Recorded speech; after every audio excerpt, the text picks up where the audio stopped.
Hi friends, இன்றைக்கி நம்ம வீட்டில் சிக்கனும் குடமிளகாயும் போட்டு சில்லி சிக்கன் அது ரெடி பண்ணியிருக்கேன். ஏன் இப்படி கிரேவியாக ரெடி பண்ணியிருக்கேன் அப்படின்னு பார்த்தீங்கன்னா, இது ரெடி ஆயிடுச்சா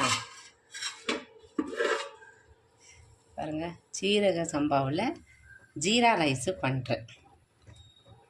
அதனால் இதுக்கு தொட்டுக்கிறதுக்கு இந்த கிரேவி செம்மையாக இருக்கும். இது நமக்கு செம்மையாக இருக்கோ இல்லையோ, இப்போ உள்ள பிள்ளைங்களுக்கு செம்மையாக இருக்கும். இது பாருங்கள், சீரக சம்பாவில் ஒன்றுமே போடல, வெறும் வெங்காயம், இஞ்சி பூண்டு பேஸ்ட்டு, பச்சை மிளகாய், ஒரே ஒரு தக்காளி போட்டேன், புதினா கொஞ்சம், வெங்காயத்தாள் கொஞ்சம் போட்டுட்டு, சீரகத்தூள், கரம் மசாலா தூள் கொஞ்சம் போட்டேன், அவ்வளோதான். அப்படியே நெய் ஊற்றி தலை அப்படியே தம் பண்ணி ஆஃப் பண்ணிட்டேன். எப்படி இருக்குது பார்த்தீங்களா? பிரியாணி மாதிரியே இருக்குது, ஆனால் கிடையாது. சீரக சம்பாவில் ஜீரா ரைஸ்.